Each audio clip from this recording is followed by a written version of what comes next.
जय हिंद साथियों, स्वागत है आपका self study classes Vishwamit Jain YouTube channel में।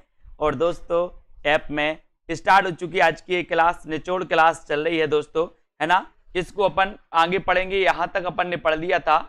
अरिमा निराला जी की रचना है। अरिमा किसकी रचना है दोस्तों? निराला जी की रचना है। अब इसके आगे अपन पढ़ेंगे। निराला ने अपनी पुत्री की याद में सरोज स्मृति की रचना की थी। ठीक है, सभी लोगों को पता है। आपको बताना है दोस्तों कि जो सरोज स्मृति है, ये सरोज स्मृति ये हिंदी संसार का सबसे शोक गीत माना जाता है। आपको पता होगा, ये क्वेश्चन कई बार आया है कि सरोज स्मृति के रचनाकार कौन है। तब आपका उत्तर होता है निराला। बोले सरोज की स्मृति बड़ी निराली है। सरोज की स्मृति कैसी है? निराली। तो सरोज स्मृति निराला जी की रचना है। मैं नीर भरी दुख की बदली पंक्ति, ये किसकी पंक्ति मानी जाती है दोस्तों? मैं नीर भरी दुख की बदली, ये पंक्ति के रचनाकार कौन है? तब आपका राइट आंसर क्या चला जाएगा, जल्दी से बताएं। महादेवी वर्मा, है ना। तो ये महादेवी वर्मा आपका बिल्कुल सही है ना। और महादेवी वर्मा जी के बारे में अपन ने पढ़ा है कि सर 1907 में इनका क्या हुआ? जन्म हुआ, है ना। इनकी रचनाएं भी आपको पता है दोस्तों। निहार, रश्मि, नीरजा, सांदगीत, दीपशिखा, सप्तपर्णा, है ना। और दोस्तों यामा के लिए इन्हें क्या मिल गया था? ज्ञानपीठ पुरस्कार मिल गया था। कब मिला था? 1982 में मिला था इन्हें। ठीक है। आचार्य शुक्ल प्रसाद को मधुमयी प्रतिभा और जागरूकता भावुकता का कवि कहा है दोस्तों। अगर कभी अपन का क्वेश्चन आ जाए, कभी आपसे पूछा जाए कि प्रसाद को मधुमयी प्रतिभा और जागरूकता भावुकता का कवि किसने कहा, तब आप क्या बताओगे? रामचंद्र शुक्ल ने। ठीक है, शुक्ल जी ने कहा। निराला की तुलसीदास ये प्रबंधात्मक कृति है। प्रबंधात्मक यानी कि दोस्तों ये खंड काव्य है। मैंने आपको बताया था, है ना, प्रबंध काव्य और खंड काव्य। प्रबंध काव्य के भेद होते हैं दोस्तों, खंड काव्य और दोस्तों महाकाव्य। अब कोई रचनी खंड काव्य है तो वो प्रबंध काव्य है, कोई महाकाव्य है तो वो प्रबंध काव्य है, क्योंकि दोनों भेद होते हैं प्रबंध काव्य के। याद रख लेना। तो तुलसीदास इनका क्या है? प्रबंध काव्य है, यानी कि प्रबंध काव्य में भी ये क्या है? खंड काव्य है। ठीक है। हालाबाद के प्रवर्तक कौन है दोस्तों? बच्चन, हरिवंश राय बच्चन। और बच्चन क्या करते हैं? बोले सर बच्चन हल्ला करते हैं। बच्चे लोग क्या करते हैं? हल्ला करते हैं। तो हालाबाद के प्रवर्तक माने जाते हैं बच्चन, हरिवंश राय बच्चन। ये क्वेश्चन पूछा गया था अभी पंजाब मास्टर कैडर में कि हालाबाद के प्रवर्तक कौन है। तब आपका उत्तर होता है हरिवंश राय बच्चन। ठीक है। मासलबाद के प्रवर्तक कौन है?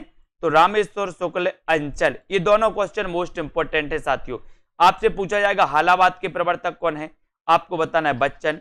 आपसे पूछा जाएगा मासलबाद के प्रवर्तक कौन है, आपको बताना है रामेश्वर शुक्ल अंचल। ठीक है। इन क्वेश्चनों को हमेशा आपके एग्जामों में देखने को मिल जाते हैं। क्वेश्चन बहुत ही इंपॉर्टेंट क्वेश्चन है ना।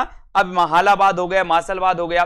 छायावादी कवि चतुष्टय निम्न दर्शनों से प्रभावित हैं दोस्तों। कौन कौन से? यहां पर देखो, जयशंकर प्रसाद शैव दर्शन से, सूर्यकांत त्रिपाठी निराला अद्वैत वेदांत से, सुमित्रानंदन पंत अरविंद दर्शन से, और महादेवी वर्मा बौद्ध दर्शन से प्रभावित हैं। तो दर्शन से प्रभावित कौन से दर्शन से कवि दोस्तों प्रभावित हैं, ये भी आपको पता होना चाहिए। जबकि आपको पता है कि ये क्वेश्चन कई बार पूछा गया कि अरविंद दर्शन से निम्न में बताइए कौन अरविंद दर्शन से प्रभावित है। तो अरविंद दर्शन से प्रभावित हैं दोस्तों कौन? सुमित्रानंदन पंत। ठीक है। बौद्ध दर्शन से प्रभावित कौन है? तो उत्तर चला जाएगा महादेवी वर्मा। बौद्ध दर्शन से प्रभावित कौन है? महादेवी वर्मा। शैव दर्शन से प्रभावित कौन है? तो शैव दर्शन से जयशंकर प्रसाद। ठीक है। शैव दर्शन से दोस्तों जयशंकर प्रसाद। सूर्यकांत त्रिपाठी निराला ये अद्वैत वेदांत से प्रभावित हैं, अद्वैत वेदांत से। ठीक है। तो ये चारों क्वेश्चन आपको याद होनी चाहिए। आपसे क्वेश्चन क्या बनेगा?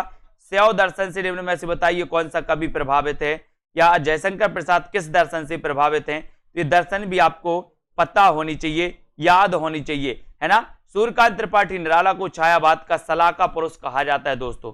किसको? सूर्यकांत त्रिपाठी निराला को छायावाद का सलाहकार पुरुष कहा जाता है। आपसे क्वेश्चन आएगा कि छायावाद का सलाहकार पुरुष किसे कहा जाता है, तब आपका उत्तर हो जाएगा सूर्यकांत त्रिपाठी निराला। छायावाद का सलाका पुरुष किसे कहा जाता है? तब उत्तर हो जाएगा सूर्यकांत त्रिपाठी निराला। पंडित सूर्यकांत त्रिपाठी निराला ने प्रगतिवादी चेतना से अनुप्राणित रचनाएं भी लिखी जो निम्न है।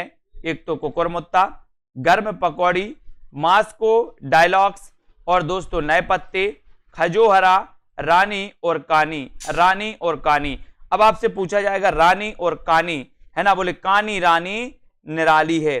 कानी रानी कैसी होती है? निराली होती है। आप आम बोलोगे वो इमली सुनेगी, है ना, आप इमली बोलोगे वो अनार सुनेगी। तो रानी कानी निराली है, रानी कानी निराली है। मास्को के डायलॉग्स, बोले सर बड़े निराले होते हैं। मास्को के डायलॉग्स कैसे होते हैं? निराले। तो मास्को डायलॉग्स निराला जी की रचना है।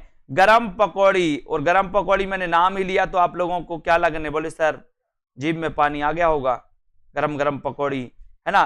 तो गरम पकौड़ी, कुकुरमुत्ता देखो कुकुरमुत्ता, नए पत्ते, नए पत्ते देखो, खजोहरा, खजोहरा, रानी और कानी, ये रचनाएं अपन को याद करना है। ये रचनाएं दोस्तों किसकी मानी जाती हैं? निराला की मानी जाती हैं। पंत जी को संवेदनशील इंद्रिय बोध का कवि कहा जाता है। क्या कहा जाता है? संवेदनशील इंद्रिय बोध का कवि। बहुत ही बढ़िया क्वेश्चन है। अब आपसे पूछा जाएगा कि संवेदनशील इंद्रिय बोध का कवि किसे कहा जाता है? तो आप क्या बताओगे? सुमित्रानंदन पंत को। किसे कहा जाता है? पंत को कहा जाता है। निराला के कवित्व को दोस्तों हिंदी का जातीय छंद कहा जाता है ना। निराला के कवित्व को क्या कहा जाता है? हिंदी का जातीय छंद। ठीक है। हिंदी में मुक्त छंद के प्रवर्तक कौन है? निराला है। हिंदी में मुक्त छंद के प्रवर्तक कौन माने जाते हैं? निराला। हिंदी में मुक्त छंद के प्रवर्तक कौन माने जाते हैं? उत्तर आपका होगा निराला, है ना। जयशंकर प्रसाद को प्रेम और सौंदर्य का कवि माना जाता है। जयशंकर प्रसाद को प्रेम और सौंदर्य का कवि। अब आपसे पूछा जाएगा कि प्रेम और सौंदर्य का कवि किसे कहा जाता है? तब आपका उत्तर हो जाएगा जयशंकर प्रसाद को। मुक्त छंद के प्रवर्तक कौन है? तो उत्तर हो जाएगा निराला। रामधारी सिंह दिनकर अनल कवि के नाम से जाने जाते हैं दोस्तों। दिनकर काय के कौन से कवि? अनल कवि के नाम से जाने जाते हैं। आपको पता होगा यहां पर दोस्तों ऑप्शन आपसे आएगा कि अनल कवि के नाम से कौन जाने जाते हैं? रामधारी सिंह दिनकर, है ना। ये याद रखते ना, ये क्वेश्चन कई बार आया है। तो यहां पर आते हैं, अपन देखते हैं इनकी रचनाओं में। छायावाद का सलाका पुरुष सूर्यकांत त्रिपाठी निराला को सलाका पुरुष, है ना। पंडित सूर्यकांत त्रिपाठी निराला की कुकुरमुत्ता, गर्म पकौड़ी, मास्को डायलॉग्स, नए पत्ते, खजोहरा, रानी कानी, है ना, ये इनकी रचनाएं हैं प्रमुख। ठीक है। पंत जी को संवेदनशील इंद्रिय बोध का कवि कहा जाता है, ये भी अपन को याद रखना। निराला के कवित्व को हिंदी का जातीय छंद कहा जाता है दोस्तों। ठीक है। हिंदी में मुक्त छंद के प्रवर्तक कौन है? तो मुक्त छंद के प्रवर्तक हैं कौन? निराला।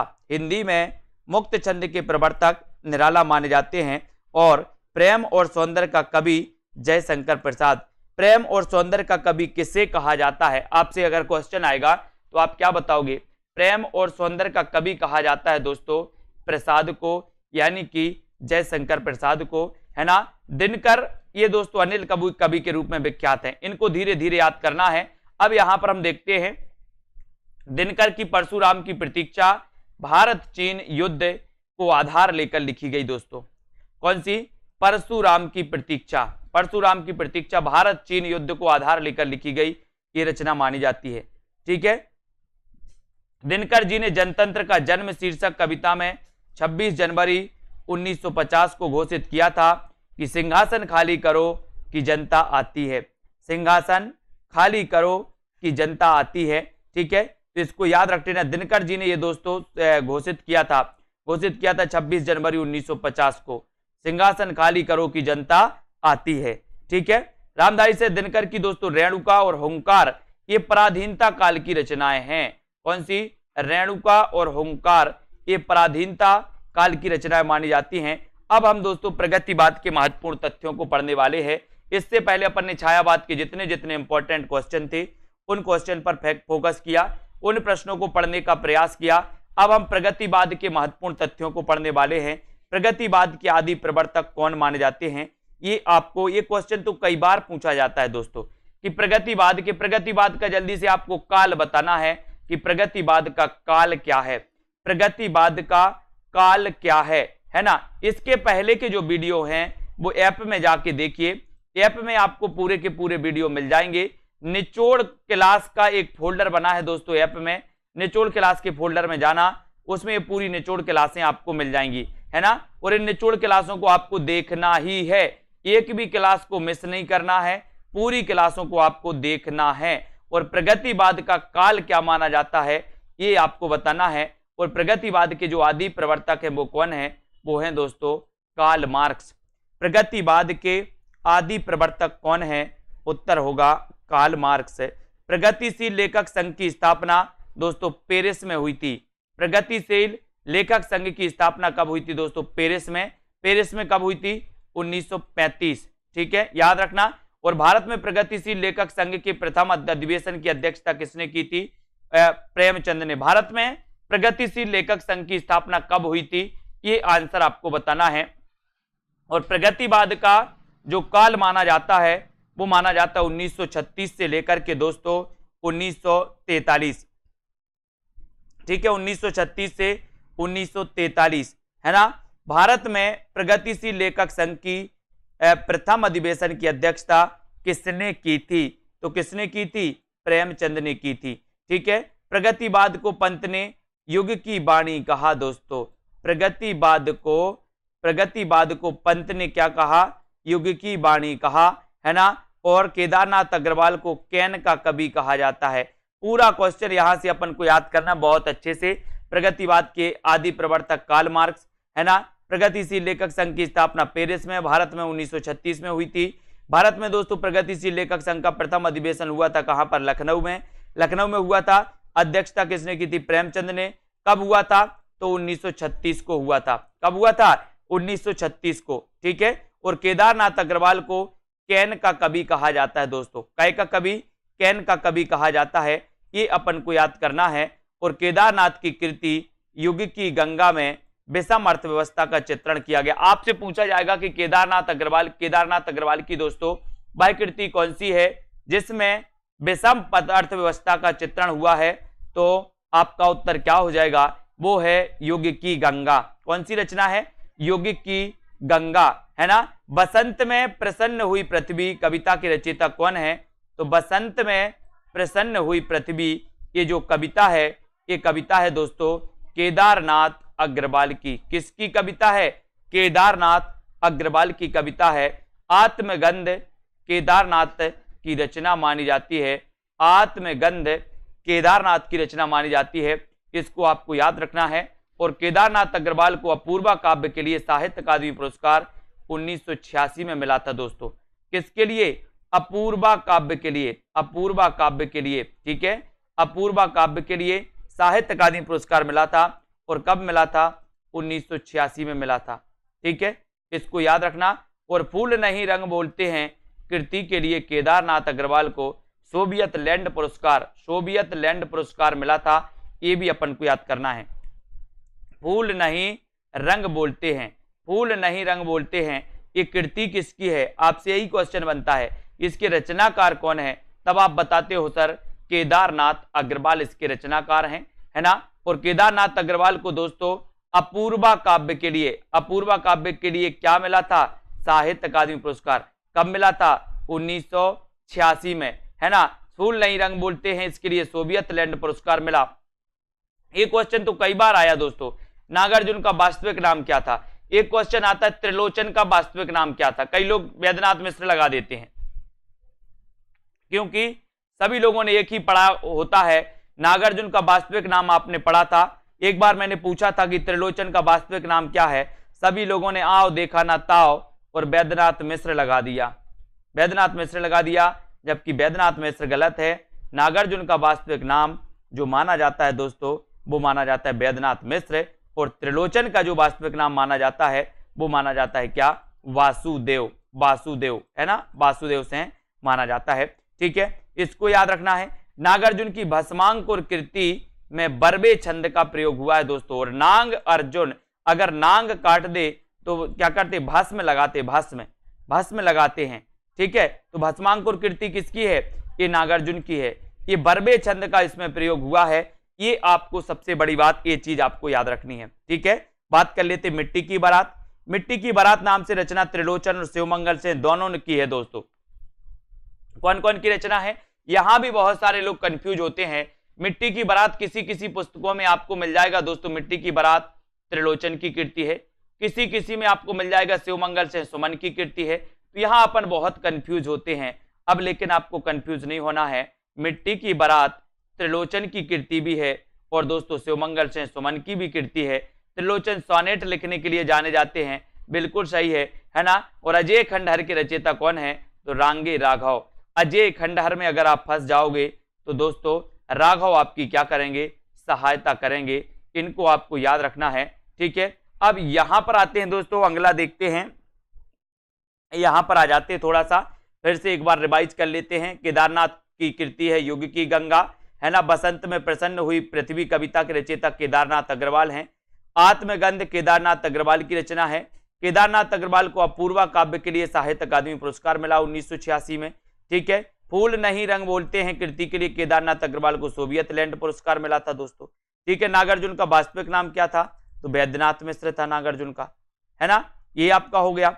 अब यहां पर देखते हैं दोस्तों, यहां पर देखो नागार्जुन की भस्मांकुर कीर्ति है दोस्तों बरबे छंद में, है ना। मिट्टी की बारात नाम से त्रिलोचन और दोस्तों शिवमंगल से सुमन दोनों ने रचना की मिट्टी की बारात।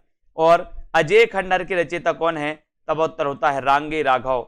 अजय खंडहर रांगे राघव, ठीक है, बहुत बढ़िया। यहां पर देखते हैं, यहां पर आ जाते दोस्तों, निराला का बादल राग जो कविता है दोस्तों, है ना। ये जो बादल राग कविता के बारे में कहा गया है कि ये कविता का संबंध प्रगतिवादी चेतना से और एक जगह आपको मिलता है प्रकृतिवादी चेतना से है, बादल राग का संबंध, ठीक है। फिलहाल इसको अलग कर दो, इसको अलग कर दो, इसको मैंने अभी क्लियर नहीं किया है, ठीक है, इसको अलग करो। पंत जी की ग्राम्या और युगवाणी प्रगतिवादी रचना है दोस्तों। पंत की जो ग्राम्या और युगवाणी है ये प्रगतिवादी रचना है। कौन सी रचना है? प्रगतिवादी। रामविलास शर्मा प्रगतिवादी समीक्षक माने जाते हैं। कैसे समीक्षक हैं दोस्तों? प्रगतिवादी। रामविलास शर्मा कैसे हैं? प्रगतिवादी। अब एक क्वेश्चन आता है कि निम्न में से बताइए कौन सा ऐसा लेखक है या कौन सा ऐसा आलोचक है जो दोस्तों मार्क्सवाद से प्रभावित है। मार्क्सवाद से प्रभावित है तो वो माना जाता है दोस्तों कौन? रामविलास शर्मा। ऐसे आलोचक हैं जो मार्क्सवाद से प्रभावित हैं, यानी कि दोस्तों ये प्रगतिवाद से प्रभावित है। आपको पता है मार्क्सवाद जो से प्रभावित माना जाता है कौन सा? प्रगतिवादी योग। और प्रगतिवादी लेखक माने जाते हैं कौन? रामविलास शर्मा, ठीक है। यहां पर देखो पंत अरविंद दर्शन से प्रभावित कवि हैं दोस्तों। पंत कैसे कवि हैं? अरविंद दर्शन से प्रभावित कवि हैं, इसको अपन को याद करना। अरविंद दर्शन से क्वेश्चन तो आपके लिए कई बार आया और आपको पता भी है कि सर प्रगतिवाद के जो प्रवर्तक माने जाते हैं वो माने जाते हैं कौन? पंत। पंत माने जाते हैं, ये भी आपको याद रख लेना है। और अरविंद दर्शन से प्रभावित इनकी दोस्तों रचना है प्यासी पथराई आंखें। ये नागार्जुन की रचना मानी जाती है। कौन सी? प्यासी पथराई आंखें, ठीक है। द्वंद्वात्मक भौतिकवाद प्रगतिवाद काव्यधारा का आधार है। ये क्वेश्चन आया है दोस्तों, ये आया है कि प्रगतिवाद काव्यधारा का आधार क्या है। तो प्रगतिवाद काव्यधारा का जो आधार है दोस्तों वो आधार है कौन सा? द्वंद्वात्मक भौतिकवाद। द्वंद्वात्मक भौतिकवाद, है ना। प्रगतिवाद काव्यधारा का आधार कौन सा है? द्वंद्वात्मक भौतिकवाद, ठीक है। व्यंग काव्य की सर्वाधिक प्रखरता नागार्जुन के काव्य में पाई जाती है। व्यंग काव्य की सर्वाधिक जो प्रखरता है दोस्तों वो काय में पाई जाती है? नागार्जुन के काव्य में पाई जाती है। और नागार्जुन का दोस्तों कौन कहे जाते हैं? ये आधुनिक कबीर के रूप में प्रसिद्ध हैं। आपको पता है कि कबीर के बाद दोस्तों ऐसी कबीर जैसी जो व्यंगात्मकता थी वो नागार्जुन में ही मिलती है, इसलिए इन्हें क्या कहा जाता है? आधुनिक कबीर कहा जाता है। किसको? नागार्जुन को। जन्म कब हुआ था जल्दी से बता दो नागार्जुन का। और त्रिलोचन सानेट रचना के लिए प्रसिद्ध है दोस्तों, सानेट, है ना, त्रिलोचन। जमुन जल तुम काव्य की रचनाकार कौन है? तो केदारनाथ अग्रवाल। जमुन जल तुम ये किसकी रचना है? तब आपको लगाना है केदारनाथ। जमुन जल तुम केदारनाथ। बोले जमुना का जल तुम केदारनाथ जाओ, जमुना का जल तुम केदारनाथ जाओ। त्रिलोचन का वास्तविक नाम पूछा तो वासुदेव सिंह माना जाता है। त्रिलोचन का वास्तविक नाम वासुदेव सिंह। और 1911 आपका ये बिल्कुल सही हो जाएगा, ठीक है। मैं उस जनपद का कवि हूं, काव्य रचना किसकी है? त्रिलोचन की रचना है दोस्तों। मैं उस जनपद का कवि हूं, ये रचना किसकी है? त्रिलोचन की। ठीक है। प्रगतिशील लेखक संघ एक अंतरराष्ट्रीय संस्था है। प्रगतिशील लेखक संघ एक अंतरराष्ट्रीय संस्था मानी जाती है और हिंदी साहित्य में प्रगतिवाद का उदय 1936 ईस्वी में माना जाता है। हिंदी साहित्य में प्रगतिवाद का उदय 1936 ईस्वी में माना जाता है, याद रख लेना। और दोस्तों, अधेर का कवि दिनकर को कहा जाता है। आग और राग का कवि दिनकर को कहा जाता है। अनल कवि दिनकर को कहा जाता है ना। तो ये दिनकर जी हैं। और प्रगतिवाद के अंतर्गत रूपवाद अमान्य है। दोस्तों, ये क्वेश्चन भी आया है दोस्तों, रूपवाद किस काल में अमान्य है या प्रगतिवाद में अमान्य है? तो अमान्य क्या है? ये क्वेश्चन आया है सीधा सीधा, रूपवाद अमान्य है ना। नागार्जुन कबीर के उपरांत विध्वंसकारी और जन विरोधी शक्ति को सर्वाधिक खुली चुनौती देने वाले साहित्यकार है कौन? नागार्जुन। इसलिए तो इन्हें क्या कहा जाता है? बोले सर, इसलिए तो इन्हें आधुनिक काल का कबीर कहा जाता है ना। पाषाणी चंदना रविंद्र के प्रति ये जो रचना है, ये रचना किसकी है? नागार्जुन की। आओ रानी हम ढाएंगे पालकी, यही हुई है राय जवाहरलाल की, है ना। तो पाषाणी चंदना रविंद्र की प्रति रचना नागार्जुन की है। प्रलय सृजन की रचनाकार शिवमंगल से सुमन है दोस्तों। प्रलय सृजन, ठीक है, ये रचना किसकी है दोस्तों? शिवमंगल से सुमन की। हरिजन गाथा नागार्जुन की है रचना, हरिजन गाथा है ना, नागार्जुन। और युगधारा ये नागार्जुन की कृति है दोस्तों। युगधारा के रचनाकार कौन है? युगधारा, है ना। तो धारा आ जाए अगर तो नागार्जुन आपको लगा देना है। यहां से थोड़ा सा पढ़ता है, मैं उस जनपद का कवि हूं तो त्रिलोचन। प्रगतिशील लेखक संघ एक अंतरराष्ट्रीय संस्था है। हिंदी साहित्य में प्रगतिवाद का उदय 1936 ईस्वी में माना जाता है। अधेर का कवि दिनकर को कहा जाता है। प्रगतिवाद के अंतर्गत रूपवाद कैसा है दोस्तों? अमान्य है। नागार्जुन कबीर के उपरांत विध्वंसकारी और जन विरोधी शक्ति को सर्वाधिक खुली चुनौती देने वाले साहित्यकार हैं।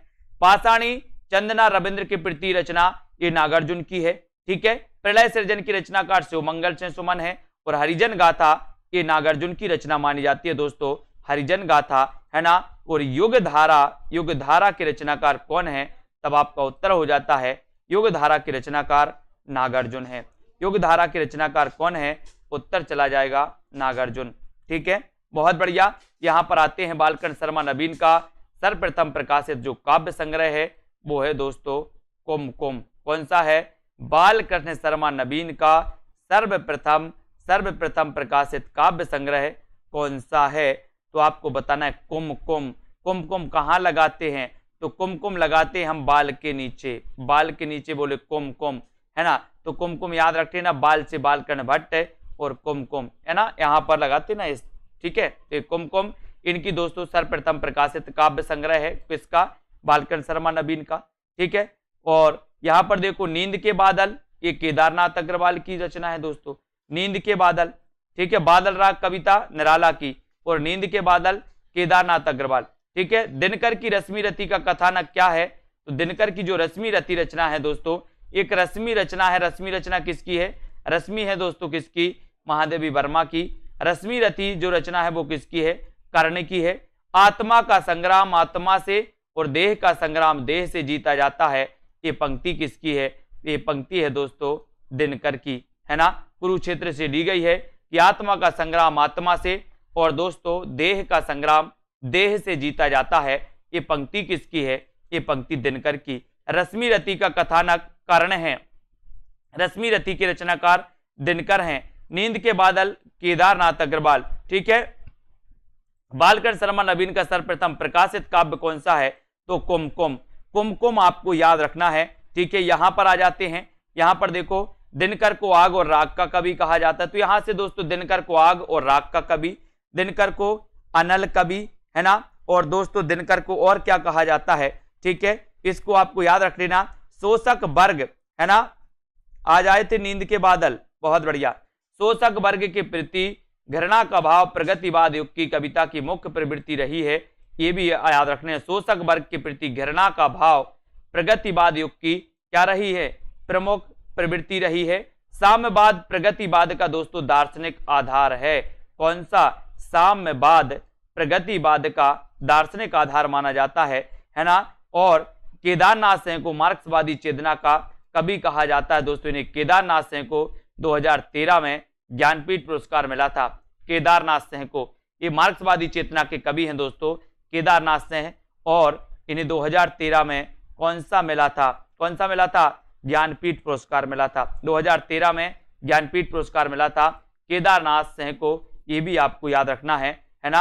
अब यहां पर देखो, कुरुक्षेत्र के प्रथम सर्ग का प्रारंभ वह कौन रोता है, वहां कुरुक्षेत्र के रचनाकार आपको बताना है, जल्दी से बताइए। और आपको पता होगा, यहां पर देखो, कुरुक्षेत्र के प्रथम सर्ग का प्रारंभ वह कौन रोता है, वहां पंक्ति से होता है ना। निराला की प्रगतिवादी चेतना से अनुप्राणित रचनाएं कुकुरमुत्ता, रानी और कानी, गर्म पकौड़ी, मास्को डायलॉस, नए पत्ते, खजोहरा इत्यादि ये मानी जाती हैं दोस्तों। निराला की प्रगतिवादी चेतना से अनुप्राणित जो रचनाएं हैं वो इस प्रकार से कुकुरमुत्ता, रानी, कानी, ये आपको याद रख लेना, ठीक है। केदारनाथ अग्रवाल काव्य यात्रा के आरंभिक दौर में दोस्तों बालेंदु नाम से कविताएं लिखते थे। यानी कि अगर कभी आपसे पूछा जाए कि बालेंदु किसका उपनाम था, तब आपको केदारनाथ अग्रवाल लगाना है, केदारनाथ अग्रवाल लगाना है, बालेंदु, है ना। नागार्जुन संस्कृत और मैथिली में यात्री उपनाम से लिखते थे दोस्तों। नागार्जुन संस्कृत और मैथिली में किस उपनाम से लिखते थे? यात्री उपनाम से लिखते थे। इसको अपन को याद करना है, ठीक है। तो इसी प्रकार से पढ़ते रहें दोस्तों। कल अपन को प्रयोगवाद के महत्वपूर्ण तथ्यों को अपन पढ़ेंगे। आज अपन ने प्रगतिवाद के बारे में पढ़ लिया, प्रगतिवाद के, है ना, ठीक है।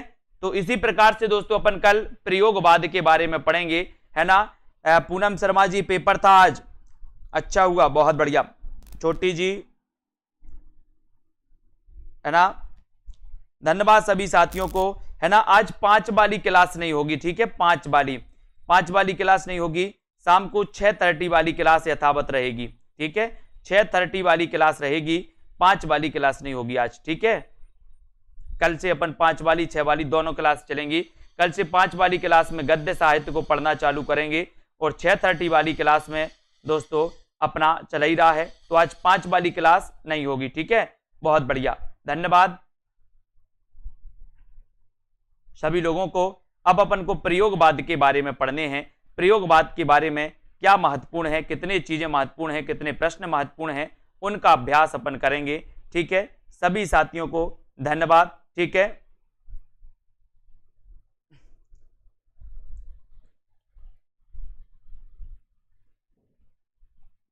बहुत बढ़िया, धन्यवाद सभी को, जय हिंद।